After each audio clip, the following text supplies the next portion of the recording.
You will fade after this, my ex-mother-in-law whispered at the courthouse, as if my future could be folded and put away like a fragile dress. My name is Delaney Ward, and I did not fade. I was 34, living in a one-bedroom over a bakery in a small coastal city that smelled like salt and yeast. The divorce decree felt clinical, yet my body carried it like a bruise. I had married young, followed the careful path, decorated with good manners and seasonal wreaths. When it ended, I learned the world keeps moving while you stand still, hands at your sides, listening to the sound of your own breathing. The first humiliation was small, which made it sharp. At the grocery store, I saw a woman from my old life, the kind who wrapped pity in perfume. "How are you holding up?" she asked, with a tone that stroked the word up like a cat. "I heard you gave up your career to support his." I answered that I was fine, because fine is a wall you can raise in a second. She nodded, soft and satisfied, and walked away. At night I lay on my narrow bed and pictured the house we had sold, the warm wood banister I used to polish, the dining table that could seat 10. We had hosted holidays there, and I believed that meant something permanent. What it meant was that stability can be rented from the future, and the bill always comes due. The last payment was made the day he set a stack of papers on the kitchen counter and said, very evenly, that we were done. He left with the kind of apology that is not meant to be accepted. "We grew apart," he said, and I realized the distance had been measured behind my back, long before I found the tape. I had spent years helping him build his firm, preparing client packets, smoothing egos, picking up the hours that fell from his pockets. No partnership offer came for me, only a parting check and an email directing me to HR. The city, in late winter, felt like a waiting room. I walked along the harbor and watched gulls settle on the water like punctuation. I went to the library and sat in the business aisle, holding books I could not quite begin. Food tasted like instructions. Sleep came in thin slices. People told me to keep my chin up, as if the angle of my neck could cure loss. One afternoon, I visited a thrift store because I needed plates. The shop smelled of lemon oil and old books. On a back shelf I found a box of mismatched stoneware stamped with the name of a defunct bakery. The glaze was cracked in places, but the pieces still felt strong. I bought the box, carried it home, washed everything in warm water, and set one plate on the counter without knowing why it made me want to cry. The idea rose from silence, the way a tide rises, inch by inch. I had always cooked to organize my thoughts, and I had always baked to suit them. During the marriage I had catered the quiet parts of our life, bringing cinnamon rolls to sick neighbors and pies to angry meetings. Food had been my apology for existing. Now I wondered if it could become my signature instead.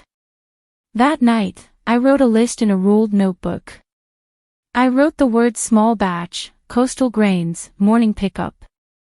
I wrote the phrase brewed breakfasts, because I liked how it sounded, and then I wrote it again, slower.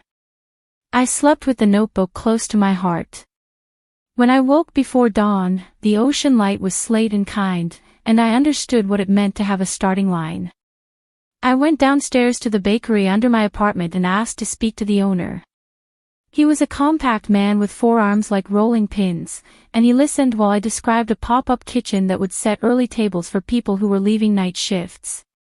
He rubbed his jaw, considering, and finally said, "You can rent after hours if you keep it clean."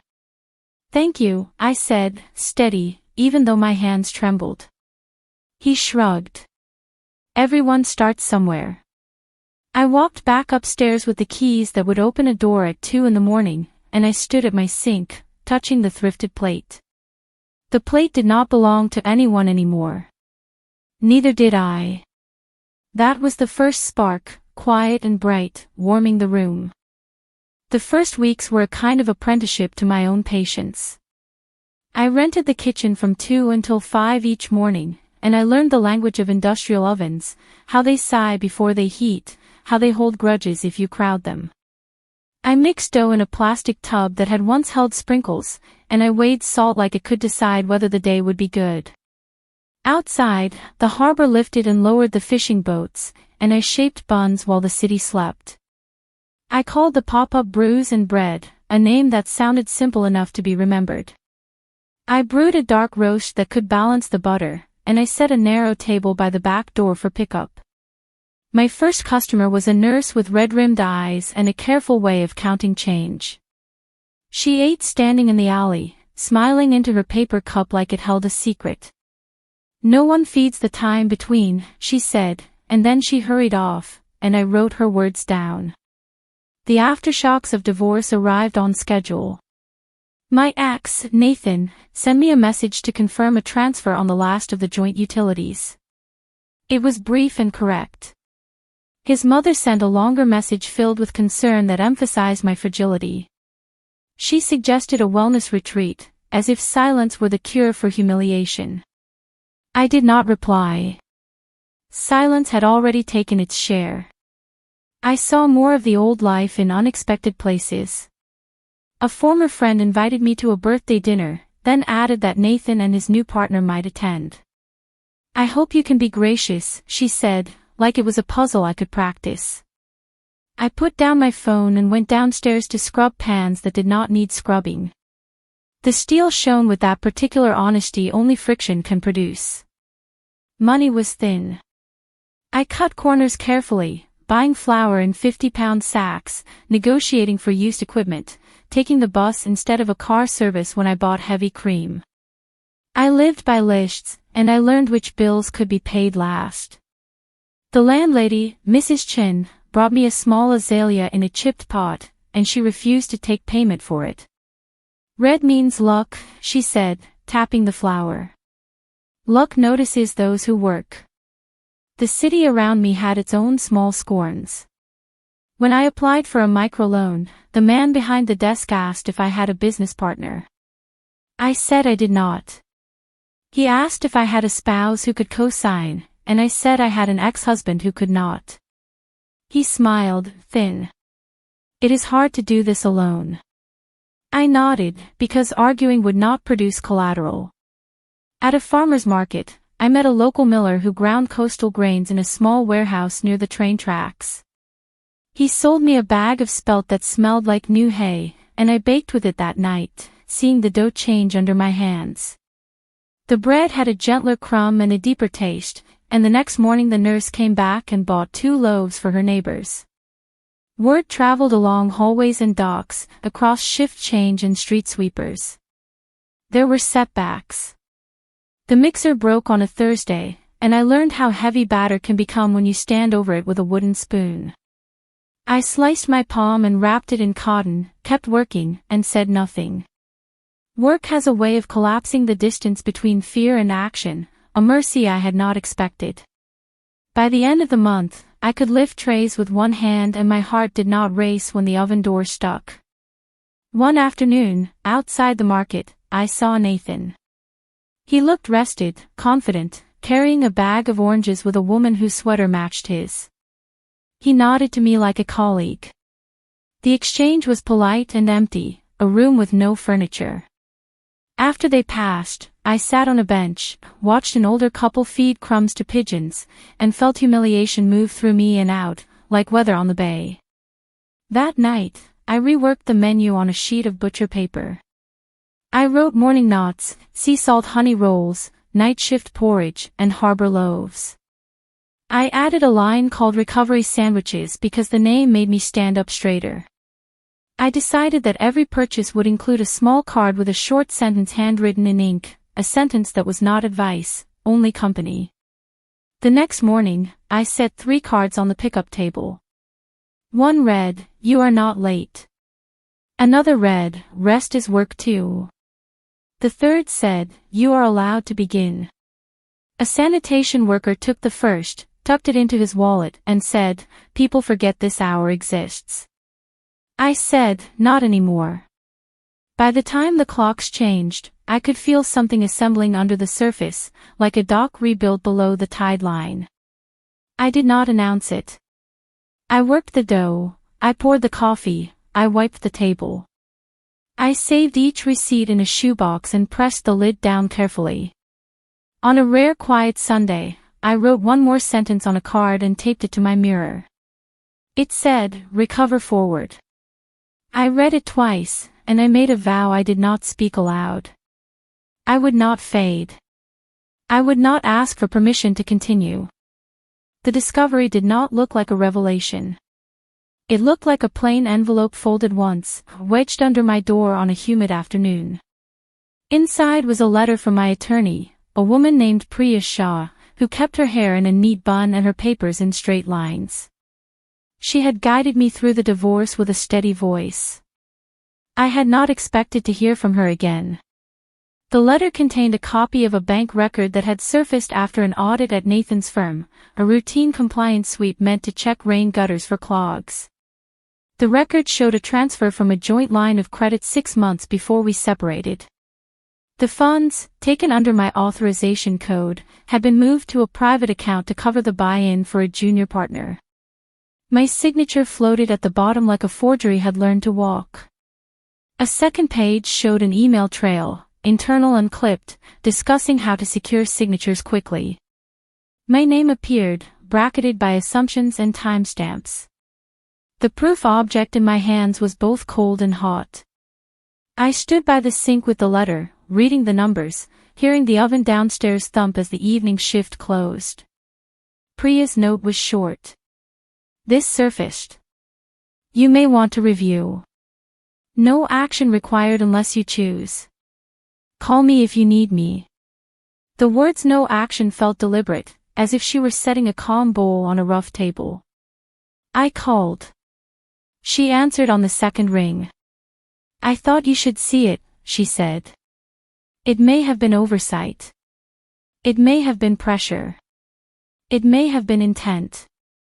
The money was repaid to the line 3 months later. The principle is another matter. I tried the words on. He used my authorization code. It appears so, she said. The audit references your name as administrative support. You did not authorize. You were asked to help push paperwork through. You did not benefit. How bad is it? It depends what you need it to be, she said, and her voice softened. Sometimes the past only wants to be seen clearly. Sometimes it asks for consequence. You decide which story you are telling. I thanked her and promised to think.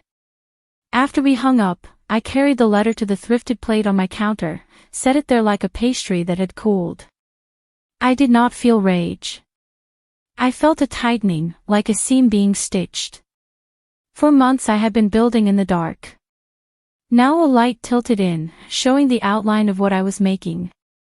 That week, an ally appeared, not with fanfare but with a reusable mug and ink on her fingers. Her name was Nova, a reporter for the local paper who covered what she called necessary joys. She had heard about brews and bread from the night shift nurse. She came at 4 a.m, when steam rose from the cups like small prayers. She ordered a recovery sandwich, ate with her shoulders dropped, and asked if she could sit for an hour. Sit, I said, pouring a refill. She looked at the sentence cards. These are precise, she said. They don't tell people what to do. They talk the way I wish people talked to me, I said, placing a new tray on the rack. She asked my story, and I told it in a single line. I lost what I thought was everything. Then I learned how to knead. She smiled, small. That will do. A few days later, she returned with a proposal to write a feature on businesses serving the shadow hours. She wanted to include my pop-up, with photos of hands and countertops and doors opening before the world woke. No tragedy angles, she said, as if reading my mind. Just work, and the feeling of a good hour. I agreed, with one condition. No mentions of my ex. Not his story, she said, folding her notebook. That night, I placed Priya's letter in a clear sleeve and slipped it into my binder, behind the tab that said documents. I did not plan to weaponize it. I did not plan to forgive it. I planned to let it sit like a stone in a jar, adding weight, reminding the jar to stay put in wind. Nova's photographer came on a Tuesday, quiet, respectful, capturing light as it landed on flower.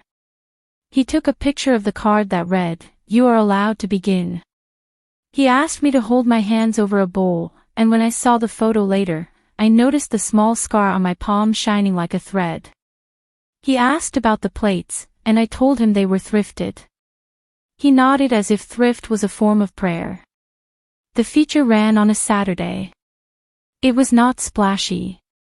It sat above the fold with a headline that felt like a window, "The City's Secret Mourning." People began arriving with the paper folded under their arms. The nurse brought her supervisor.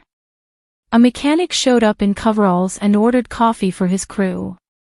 A violinist came after an overnight train, case slung over her shoulder, and we talked about how practice is a kind of faith. Late that afternoon, my phone buzzed with a message from a number I did not recognize. "This write-up is good for you," the text said. "Proud you found a hobby." The sender's name expanded when I clicked it. Nathan.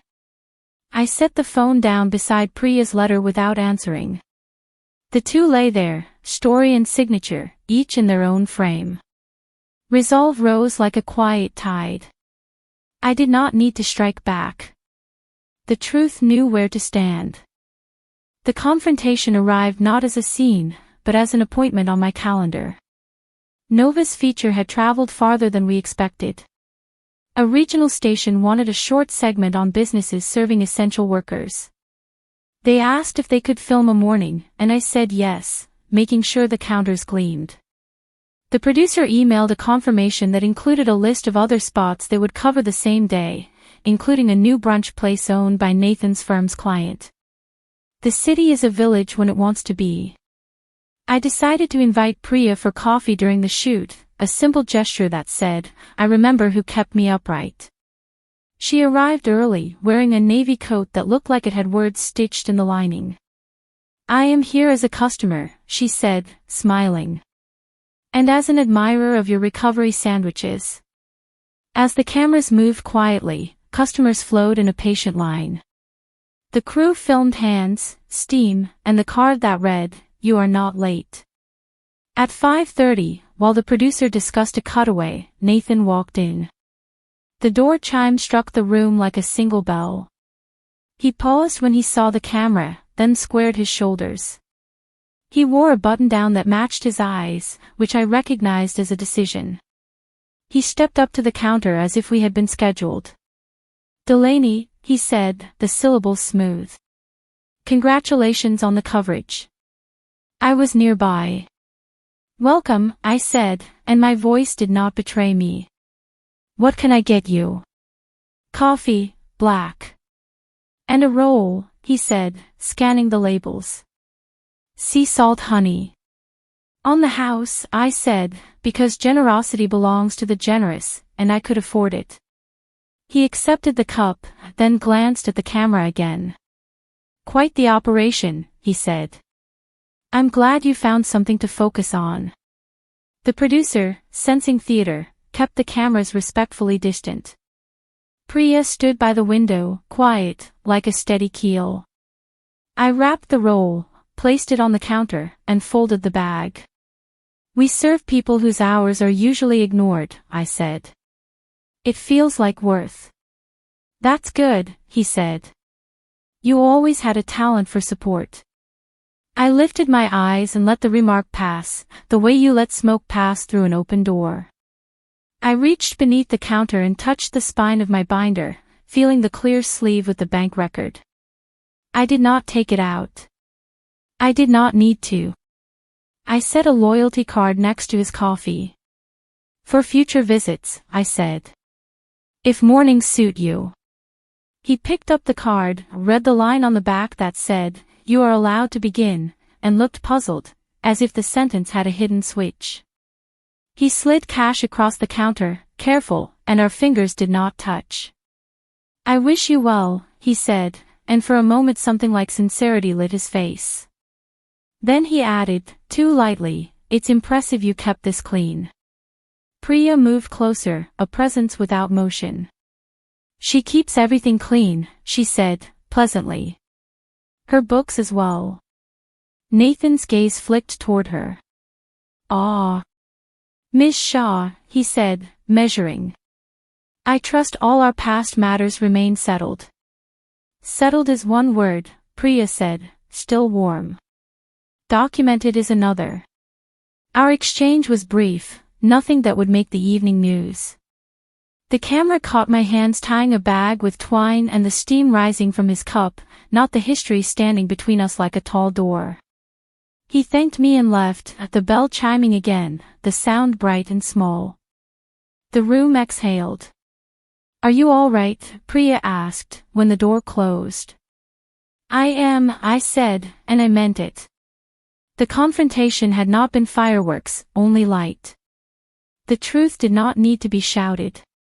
It only needed to be present, the way a landmark remains in the same place whether you are looking or not. The segment aired the following week. It opened with the city in the dark, the harbor lights blinking like steady hearts. It showed my hands lifting a tray and writing a card, the words appearing, then being given away. It ended with a line from the producer's voiceover, gentle and precise. In a room that knows the language of early, some mornings begin with bread and the permission to continue. After it aired, there was a silence like snow. Then the phone started ringing. The hospital cafeteria wanted a standing order for the night shift. A courier company asked for bulk coffee at 4:30. A community center requested recovery sandwiches for volunteers who stocked the pantry before dawn. The camera had not turned me into a spectacle, it had turned attention toward an hour people had forgotten to honor. On a Thursday, an email arrived from a national site that collected small businesses with soul, inviting me to ship shelf-stable items to a curated marketplace. We like the way your work feels, the editor wrote. It tastes like care. I read the message twice, then looked out the window at the strip of sky above the alley. A gull coasted there, effortless, carried by something I could not see but could finally name. Stillness followed, but it was a living stillness, like a pond that feeds a spring. Justice had arrived without noise, as success stood in the doorway and refused to move. I cleaned the counters, stacked plates, and watched the light gather on the thrifted stoneware, soft as an apology finally spoken, even if only inside my own chest. The morning the national site ran its feature, the bakery under my apartment opened early just to watch. The owner set out a small plate of butter for good luck, and we stood in the doorway while the screen loaded. The headline was simple. A new morning, served warm. The photo showed my hands over a bowl, the scar a white stitch against my skin. Orders followed, not a flood, but a clean tide that raised every boat it touched. I hired 2 part-time workers, both steady and kind. Mira was a student who liked the quiet hours, and Raoul was a retired medic who missed alarm clocks. I trained them to stir with intention and to speak softly to strangers. We built a rotating schedule, and the kitchen learned our names. Work rearranged my life. I put a sturdy table by my window and kept fresh flowers on it, even if they were only the cheapest stems. I paid down the last card. I replaced the thrifted plate with a small stack of new stoneware I bought with profits, but I kept the old one as a reminder of days when weight lived in my pockets. The apartment felt less like a stopgap and more like a place that knew my footsteps. Some of the old life tried to return. An invitation arrived for a charity gala that I used to attend as a spouse. The envelope was creamy, the card embossed, the ticket price equal to 2 sacks of flour. I set it aside. When the reminder email arrived, I replied with a donation of goods for their early morning volunteers, then I turned off the computer and went for a walk along the harbor. The water had the color of pewter warmed by hands. Not every day glowed. Some mornings were slow, and I made extra porridge and sent it to the shelter. Some nights were long, and I lay awake, calculating, wishing for a guarantee no one can issue. When I felt the old humiliation reach for me, I set my palm on the counter and pressed down, feeling the cool surface anchor me to a room I had paid for with hours and care. One afternoon, Nova stopped by with a newspaper folded under her arm. "You made the syndicated page," she said, tapping an article that referenced our segment. "People like to read about people who remember invisible hours." I poured her coffee and asked about her new stories. She told me about a school custodian who ran a book exchange, and I added an extra roll to her bag. She looked at the card I had tucked beside it. It read, "The hour you're in is enough." She smiled, then pointed at a woman across the room organizing a fundraiser flyer. "This city wears your sentences in its pockets," she said. That evening, as the sun slanted low, I opened the binder where I kept papers I hoped I would never need. The bank record remained in its sleeve, factual and past. I took it out, looked at my forged signature that was almost mine, then slid it back. It had done its work without being waved in anyone's face. It had held the door open to a truth I already knew. I did not need to seek penalty. The life I had built was the consequence. A week later, the hospital asked if I would speak to a small group of new nurses about the importance of steady food during uncertain hours. I stood in a bright room and watched their faces, tired and brave. I spoke about bread, and grief, and how hands learn to trust themselves by doing the same careful motion until the motion is trusted back. A nurse raised her hand and asked how I started again. I said, "I began before I believed I could, and eventually belief met me." When the session ended, a nurse with inked knuckles approached. "I read that your ex said something to you, about fading," she said, careful. The rumor had moved through the same small channels as kindness. I nodded. She touched the card in her pocket. "You didn't," she said, and her jaw set, like ballast. I walked home slowly, passing the bench where I had once watched pigeons and measured the distance between humiliation and breath. The city looked the same, but it felt different under my feet, like boards that had been replaced one by one until the dock could carry weight again. At home, the azalea from Mrs. Chin had put out new blooms, coral and stubborn. I watered it, then washed the last of the stoneware, stacking each plate with a care that did not feel like fear. In the quiet that followed, I wrote the next month's menu and added a new item for late spring. I called it Harbor Peace, a simple braid brushed with egg and salt. Under the title, I wrote a note for the website that said, "For those waking into better weather." I added another line to the sentence cards, one that had taken a long time to earn. It read, "You are not what they predicted." The next morning, a child came in holding her father's hand. She stood on tiptoe to see the trays. "This place smells like morning," she said, and her father laughed, soft. I handed her a small roll and a card with a star drawn in the corner. She put the card in her pocket without reading it, trusting that it would be there when she needed it. News traveled in larger circles than I expected. A lifestyle magazine printed a short piece, then a national morning show mentioned us at the end of a segment, the kind of nod that lasts less than a minute and changes a year. We were not famous. We were known. The production crew asked to film one more time, and I said yes, because I had learned how to stand in my own light. On the day they came, I wore a clean apron and tied my hair back. The camera caught the azalea in the window, the sentence cards in their dish, the way the flower rose like breath when I lifted the cloth.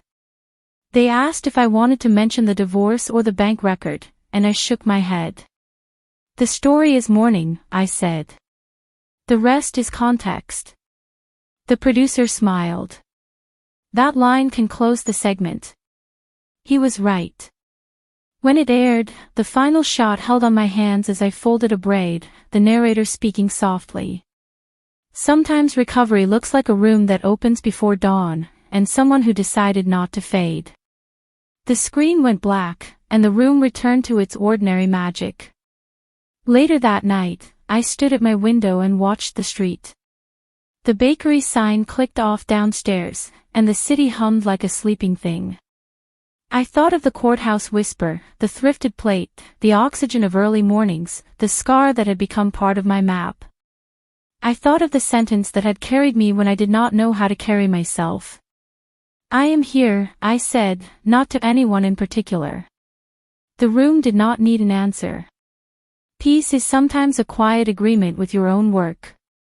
I washed my hands, turned off the light, and set my alarm for 2, because the hour still needed me. If this story touched you, share your thoughts below. And subscribe for more stories of quiet revenge.